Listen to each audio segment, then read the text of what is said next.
Genesis chapter 38. At that time, Judah went down from his brothers, and visited a certain Adulamite, whose name was Hirah. There, Judah saw the daughter of a certain Canaanite man named Shua. He took her, and went into her.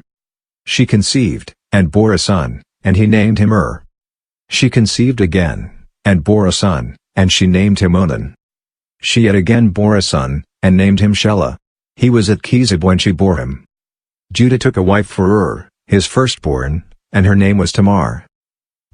Judah's firstborn, was wicked in Yahweh's sight. So Yahweh killed him. Judah said to Onan, Go into your brother's wife, and perform the duty of a husband's brother to her, and raise up offspring for your brother. Onan knew that the offspring wouldn't be his, and when he went into his brother's wife, he spilled his semen on the ground, lest he should give offspring to his brother. The thing which he did was evil in Yahweh's sight, and he killed him also. Then Judah said to Tamar, his daughter-in-law, Remain a widow in your father's house, until Shelah, my son, is grown up, for he said, Lest he also die, like his brothers. Tamar went and lived in her father's house. After many days, Shua's daughter, the wife of Judah, died. Judah was comforted, and went up to his sheep shearers to Timnah, he and his friend Hirah, the Adulamite. Tamar was told, Behold, your father-in-law is going up to Timnah to shear his sheep.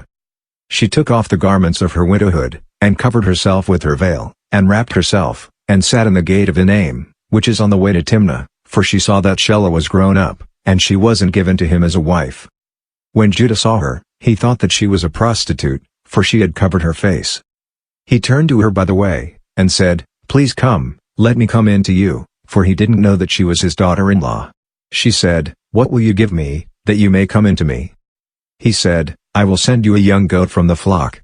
She said, Will you give me a pledge, until you send it? He said, What pledge will I give you? She said, Your signet and your cord, and your staff that is in your hand. He gave them to her, and came into her, and she conceived by him. She arose, and went away, and put off her veil from her, and put on the garments of her widowhood. Judah sent the young goat by the hand of his friend, the Adulamite, to receive the pledge from the woman's hand, but he didn't find her. Then he asked the men of her place, saying, Where is the prostitute, that was at Enaim by the road? They said, There has been no prostitute here. He returned to Judah, and said, I haven't found her, and also the men of the place said, There has been no prostitute here. Judah said, Let her keep it, lest we be shamed. Behold, I sent this young goat, and you haven't found her. About 3 months later, Judah was told, Tamar, your daughter-in-law, has played the prostitute. Moreover, behold, she is with child by prostitution. Judah said, Bring her out, and let her be burned. When she was brought out, she sent to her father-in-law, saying, I am with child by the man who owns these. She also said, Please discern whose these are, the signet, and the cords, and the staff. Judah acknowledged them, and said, She is more righteous than I, because I didn't give her to Shelah, my son. He knew her again no more. In the time of her travail, behold, twins were in her womb.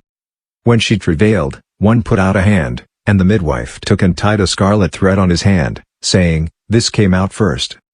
As he drew back his hand, behold, his brother came out, and she said, Why have you made a breach for yourself? Therefore his name was called Perez. Afterward his brother came out, who had the scarlet thread on his hand, and his name was called Zerah.